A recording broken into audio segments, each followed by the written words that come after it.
Lagi. Para Hindi pa matapos. ako nag-jogging. Naghanap ng bayro na. Tapusan, nagkaanaan po ko yung bayro na. Dagan, di sa bayro na, no? Ha? Te, kalasaman to bayaran ng katong GT na to. Pwede man siguro karon na. Ako sa iya ha. Matay ko ng karuna.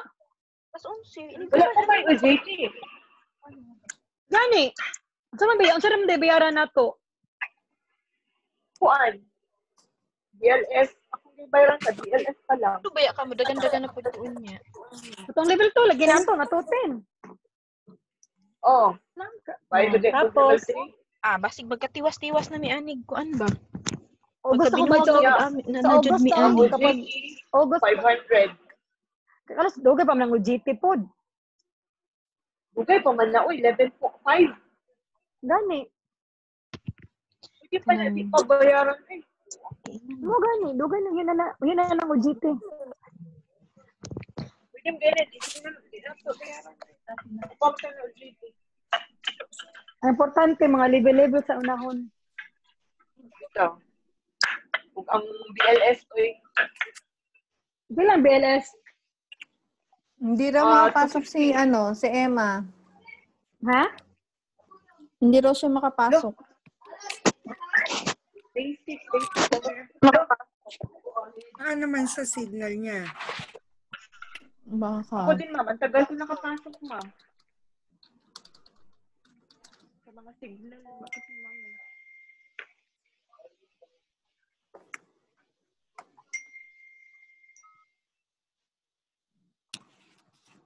Pag hindi makapasok, ibig sabihin either doon sa password o yung signal. Baka mahina yung signal.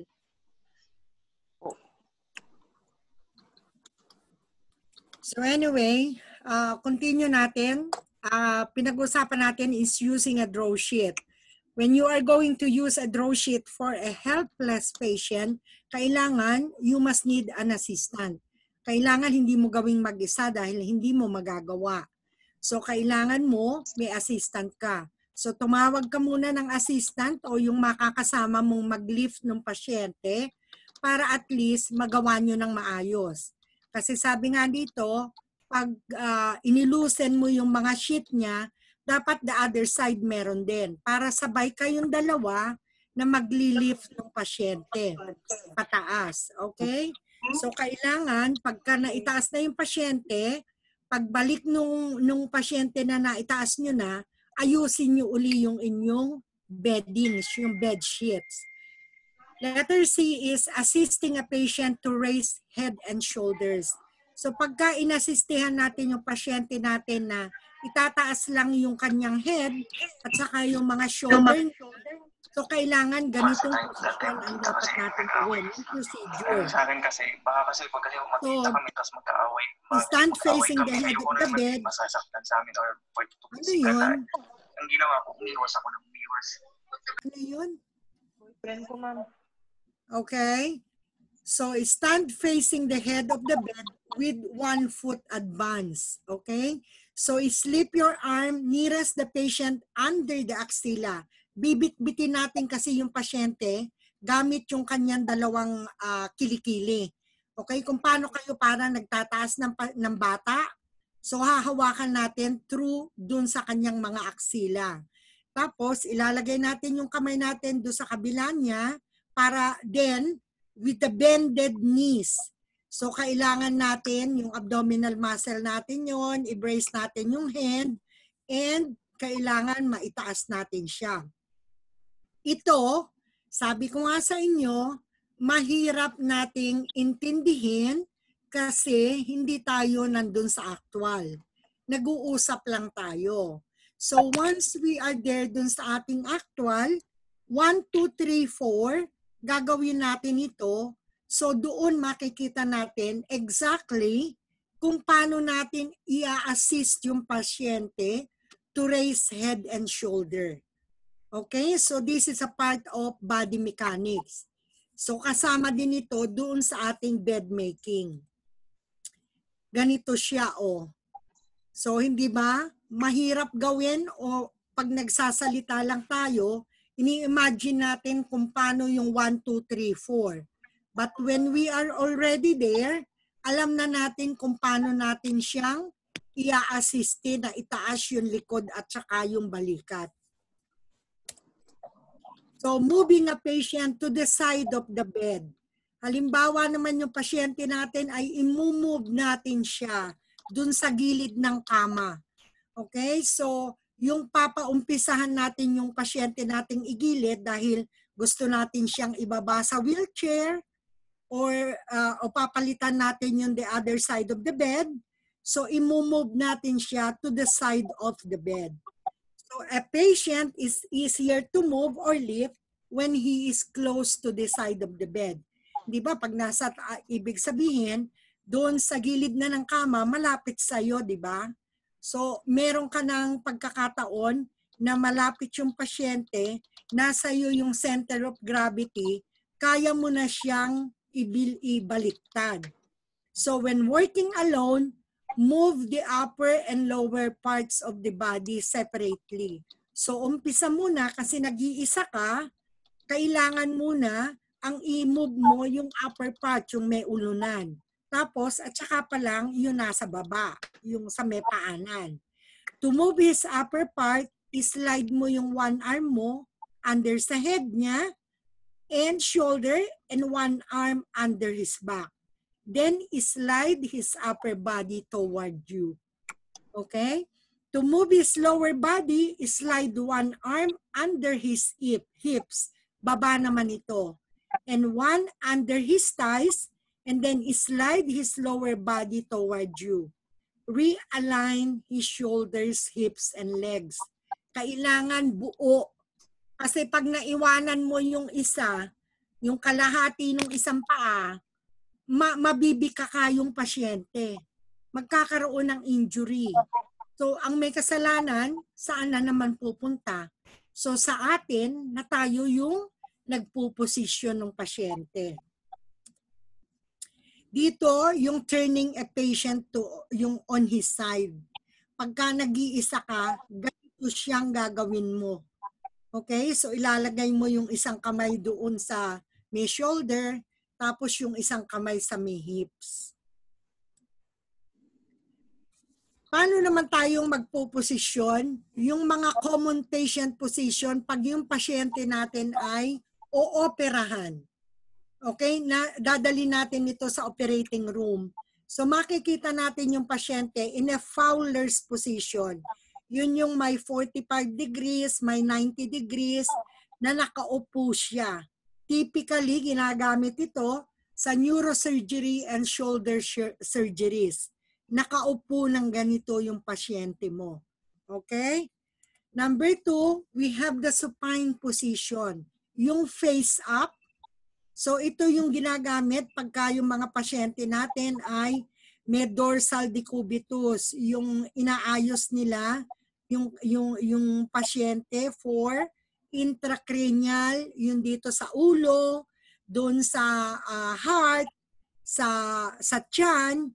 So lahat ito ginagamit pagka nakatihaya yung pasyente sa operating room. Prone position, nakadapa, di ba? Face down. So ito siya pagka nasa loob ng operating room. So ginagamit ito doon sa may mga problema sa likod, problema sa spine, problema sa neck. So yung ating mga may problema na back injury natin, most of them, ganito ang posisyon ng pasyente. Lithotomy. Ito yung posisyon ng pasyente na nakataas yung mga paa. So ito may steer up na ginagamit para matulungan na nakahang yung mga legs. So ito yung ginagamit pagka nanganganak, pagka may mga problema sa puwet, sa pag-ihi, sa perineal, at sa pelvis. Ito yung mga posisyon. Sims position. Imagine niyo yung pasyente natin nakatagilid. Okay? So ito yung mga pasyente pagka may mga ino-opera sila sa anong pangalan nito? Yung sa mga kidney, inooperahan sila na nakatagilid. Okay? Pero meron silang belt. So hindi sila maaring mahulog. So ito yung lateral is Sims position ang tawag. Pagka lateral lang, nakatagilid lang siya. Okay? So ito yung mga posisyon, sabi ko nga, pagka kidney, pagka hip, dito siya ginagawa, yung nakatagilid din. Trendelenburg. Pinag-usapan natin pagka yung posisyon ay Trendelenburg, yung ulo nakababa sa mas mababa sa mga paa. So ito rin yung posisyon na kinakailangan pagka ang pasyente ay mesyak.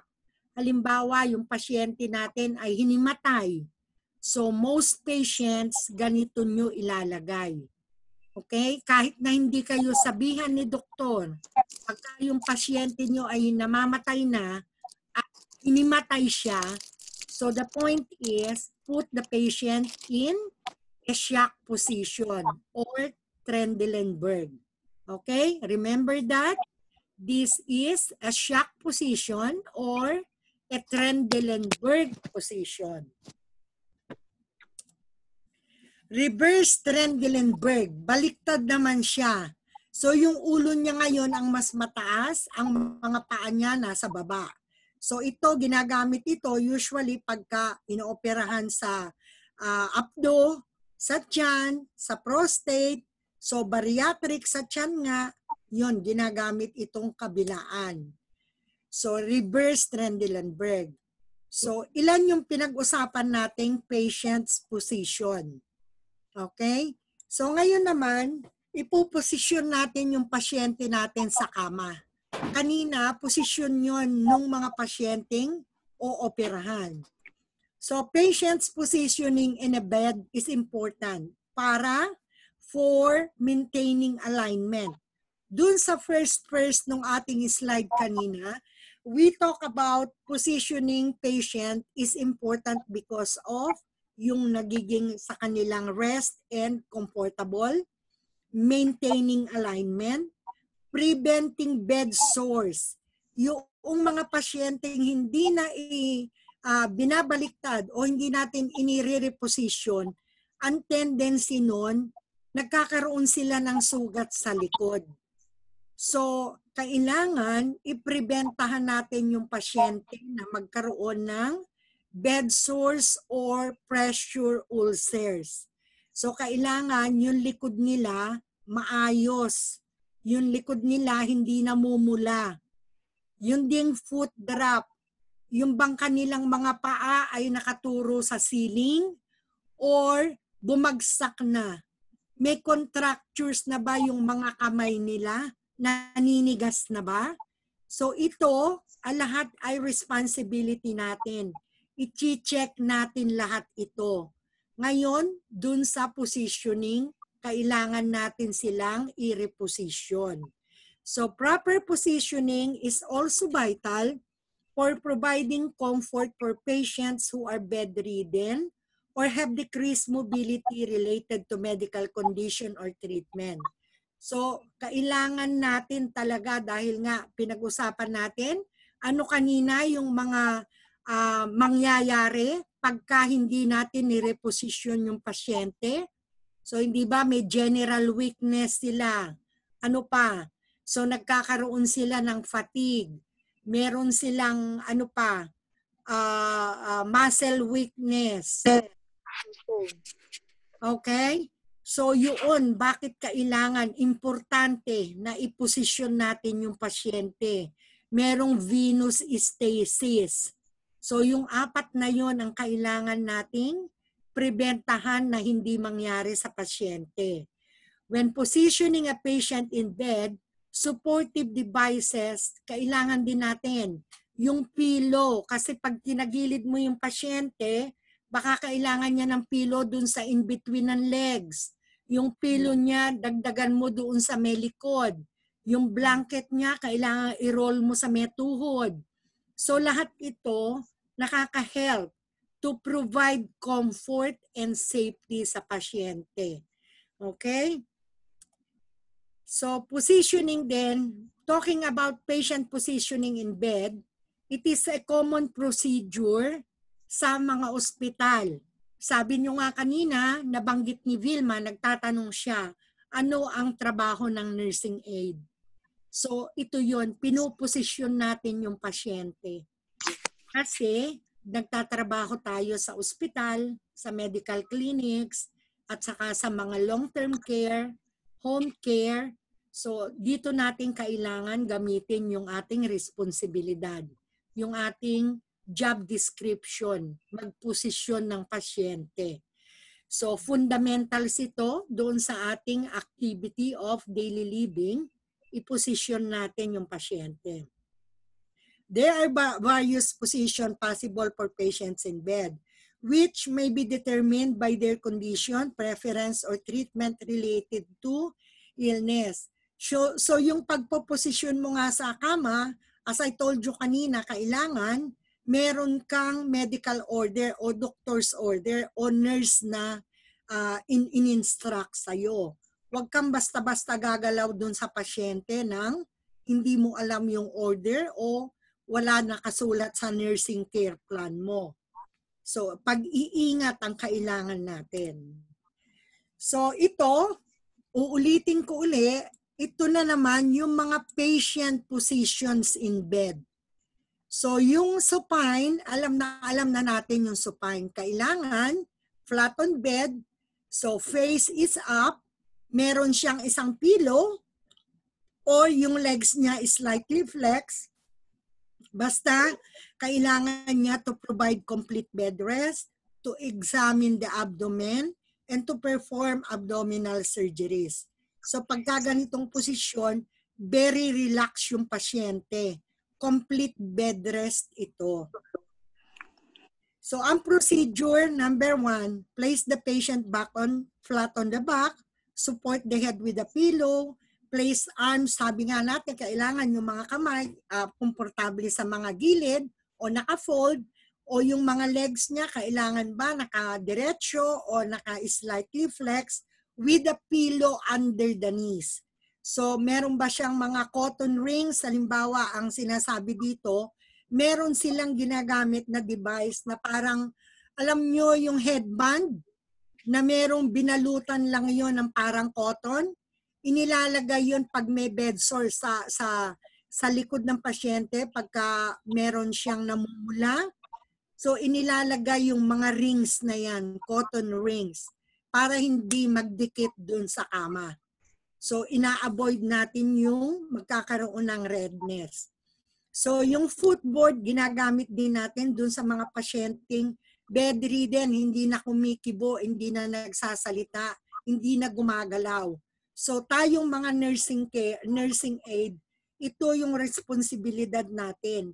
Maging hindi man gumagalaw yung pasyente nyo, kailangan maayos sila.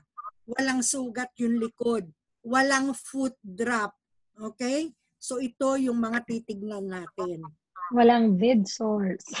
Bed sores. Number 1 is the bed sore. Kaya kailangan natin ng positioning of patient. Bed sore or ano na yun? Bed ulcers. Anong tawag doon? Yes. Ano ma'am, yung hindi siya mabaliktad na mahayaan siya tapos nagkapawis na yung likod niya or something. Yes, kaya nga. So, that time, we will be needing itong mga bed rings or cotton rings na inilalagay natin, rubber rings, para hindi more friction. Ipiprevent natin. Okay?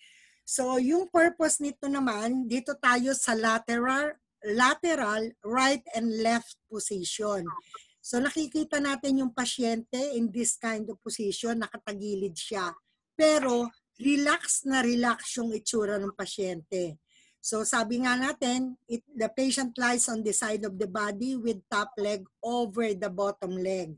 May position doon na yung unan, nilalagay natin para maging komportable siya. Okay? And the position relieves pressure on the coccyx, yung dun sa may puwet. So ang purpose nito, pagka magbibigay tayo ng enema, yung ating constipation management. Pag magbibigay tayo ng labatiba, pag maglalagay tayo ng rectal suppositories, pagka mag-change tayo ng bedridden patient, to take rectal thermometer, temperature, and to perform surgery on rectum. Ito ang posisyon natin. So pagka tinanong ko kayo sa exam na anong posisyon ang ginagamit natin when giving enema, when taking rectal suppositor, thermometer, yung surgery sa puwet, lateral, right, and left position yon. Okay? Lateral, right, and left. Ang procedure nito is, ilalagay natin yung pasyente, nakita natin doon with one pillow under the head, tapos yung kanyang mga kamay, nakataas yung isa, naka-side yung isa, nakababa, yung paa niya, naka-extend, nakadiretso yung isa, left ito ha. So nakadiretso yung isa, nakakalahati yung kanan, tapos yung pilo may support doon, tapos yung isang pilo nandun sa may knees niya para hindi siya magkaroon ng weight. Okay, so this is the lateral left or right. Ang prone position naman, nakita natin, is face down or the stomach is on the bed. Pero kailangan naka-head turn sa side yung ulo. Okay, baka hindi na siya makahinga. So yung soft pillow niya under the head, tapos yung head niya naka-side, tapos yung another pillow niya is andun sa malapit sa paa. Para hindi tumutusok yung kanyang mga kuko doon sa bed. Ang purpose nito to examine the back and spine and to relieve pressure on bony prominence. Pagka ito dun sa pressure na, anong pangalan nito? Dun sa pressure na ulcer pressures natin, bed sores. Ang procedure, as we said, place the patient flat on the abdomen. Yung arms niya straight on his side, tapos yung face niya on the side, and a small pillow under the ankle. If I will ask you doon sa exam, anong procedure, anong position yung pasyente abdomen face down, with abdomen on the bed, naka-straight yung kamay, yung face to one side, with pillow under the ankle. So ito yung ating prone position. Ang Fowler's position, as you can see, sitting position siya, nakataas yung head niya, at least 45 degrees. Hindi siya diretso hindi 90. So 45 lang siya. Pwede siyang 90 kung doon sa mga pasyenteng merong cardiac case o heart cases. So yung backrest niya may 2 pilo, tapos common ito pag yung pasyente mo ay to provide patient comfort and care. Ang mga purposes, bakit natin sila inilalagay in a Fowler's position? To relieve this niya. Usually, pagka ganito, especially yung mga 90 degrees, yung talagang upright sitting position na tawag, o high Fowler's ang tawag doon, 90 degrees na yon. Kasi nahihirapan sila, yung mga pasyente sa may sakit sa puso.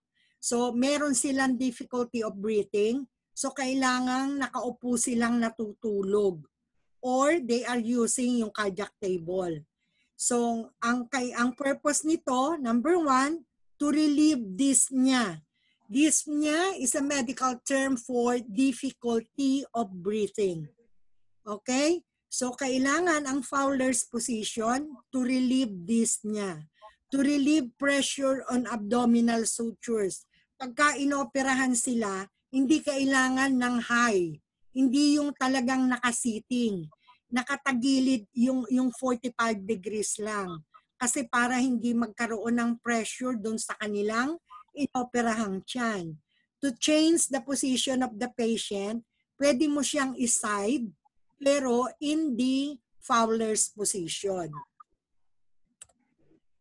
Ang procedure, as we said, patient in sitting position, erase the head to 45 to 70 to 90, maintaining the position by using extra pillows.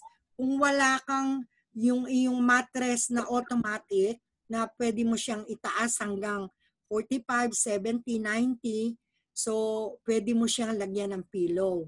So maintain the position by the use of extra pillows. Support the arms on a pillow, use footboard to prevent foot drop, and raise the knee with pillow to prevent from sleeping. Kung usually, yung mga kama nowadays, yung mga beds natin is very modern. So, pwede ka na, kahit na hindi mo gamitan ng pillow dun sa tuhod, pwede mo nang i-press yung mattress. Meron siyang pupunta na magkakaroon ng parang triangle. Doon na magiging ilalagay ng pasyente yung tuhod niya. Semi-Fowlers. Ang semi-Fowlers is about 30 degrees. Okay? 30 degree is semi-Fowlers position. So yung in between, kalahati nung nakaupo, yung kalahati dun sa 45 hanggang flat. 30 degrees for semi-Fowler's position.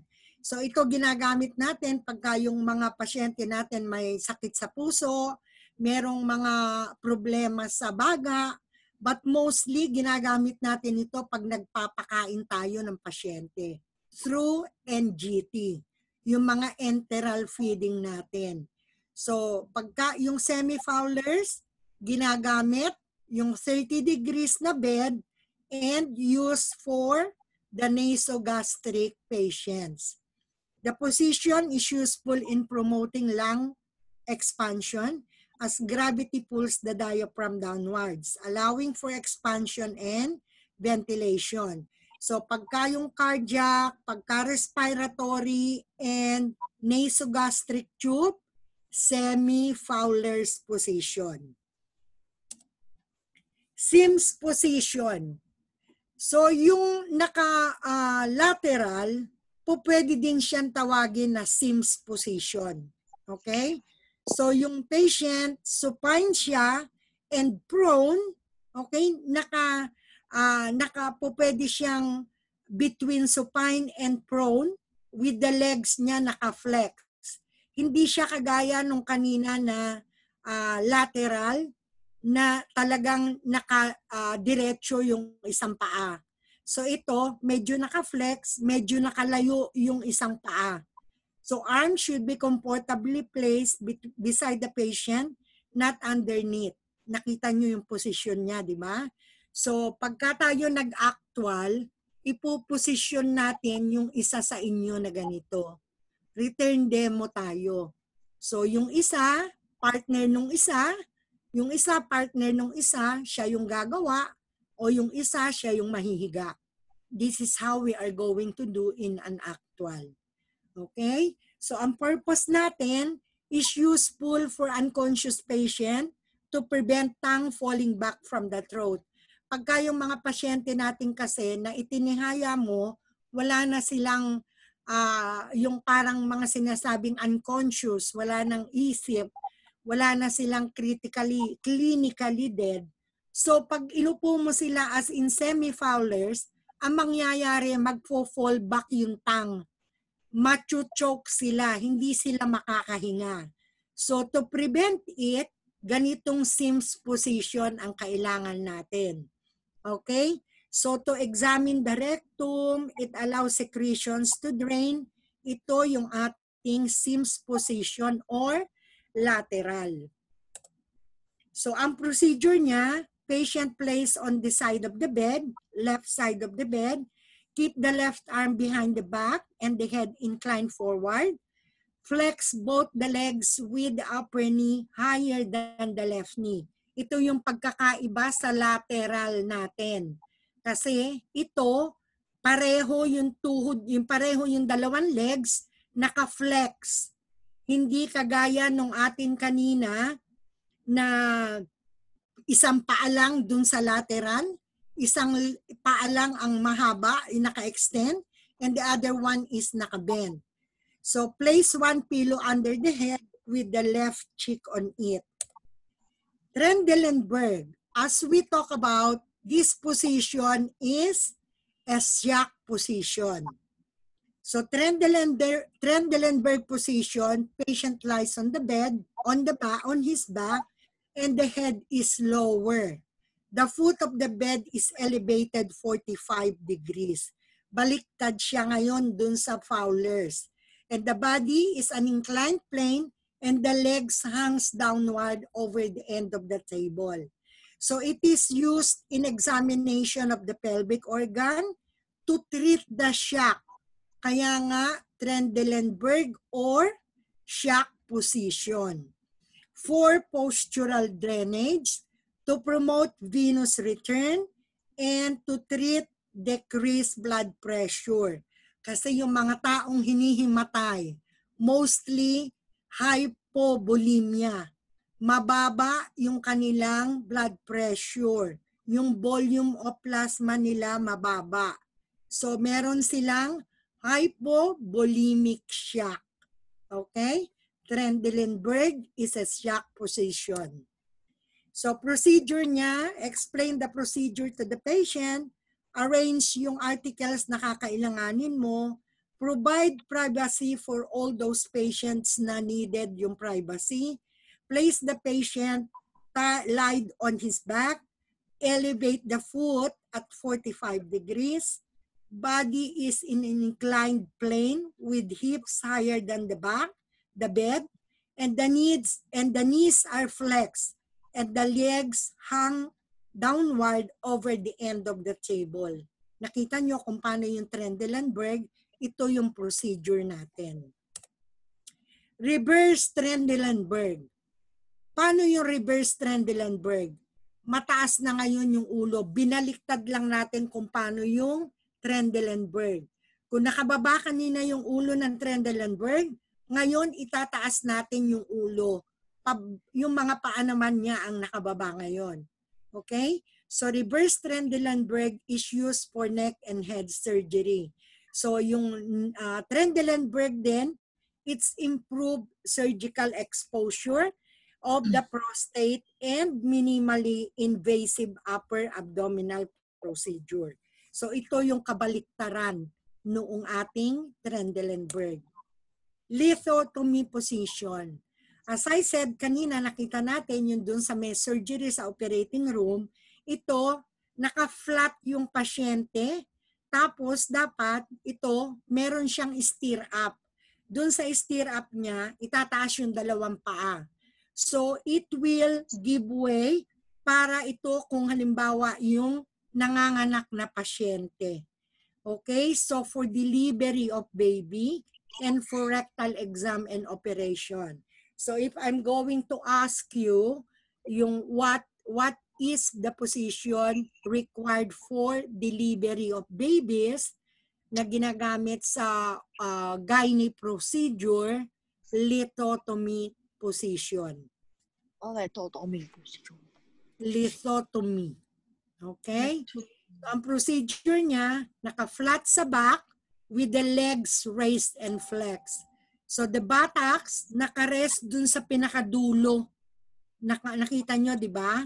Nandun siya sa dulo na. So naka-rest yung kanyang puwet doon sa dulo. Naka-separate yung knees niya, nakataas nga sa stirrups and support the legs. So yun yung lithotomy position.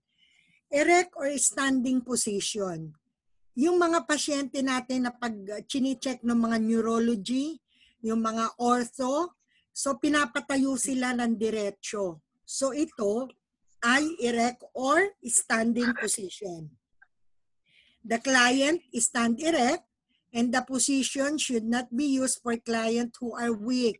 Titignan nyo yung pasyente, kaya ba niyan tumayo? O hindi siya mabubuwal, hindi siya mahihilo, o hindi siya mahuhulog or babagsak. So kailangan pag nagpatayo kayo ng pasyente, i-assess nyo yung pasyente nyo whether the patient can stand erect kung kaya niyang tatayo.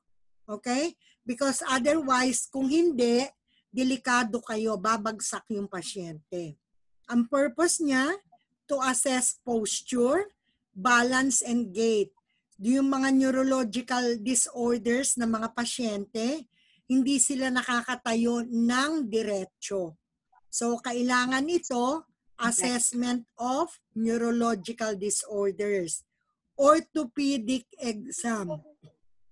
Yung mga buto-buto nila, kailangan i-check ng doktor na orthopedics para makita kung may mga balu-baluktot sa kanilang mga paa, may baluktot sa kanilang mga kamay. So ito ang erect or standing position. Ang procedure niya, explain the procedure to the patient. So kailangan mong explain na bakit mo siya pinapatayo. So align the patient's body in good position. Kailangan nakatayo na maayos. Tell the client to stand erect and provide comfortable place to the patient.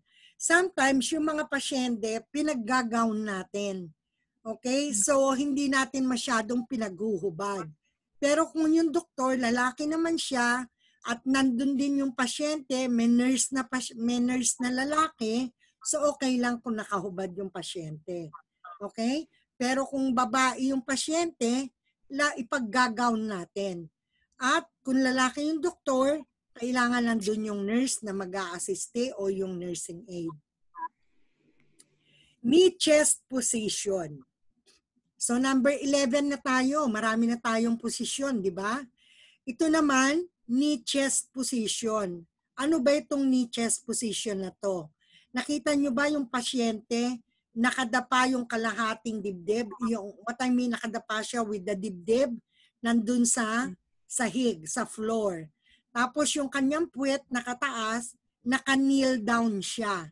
Okay? So the head is turned to one side with one cheek on a pillow. Pillow is placed under the chest. Kasi nga, merong mga pasyente na hindi kayang ilapit yung chest hanggang doon sa floor. So maglalagay tayo ng pillow para hindi siya masaktan. So ang magiging weight niya, mapupunta doon sa chest and the knee.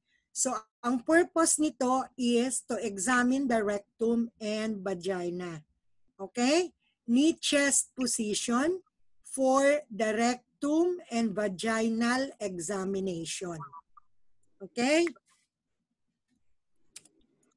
So ang procedure niya, place natin on resting the knees and chest with little raised above the head and keep the thigh at 90 degrees angle. So yung thigh niya nakataas ng 90 degrees. Separate the knees slightly. Turn the face to one side on the pillow and flex the arms at the elbows to rest.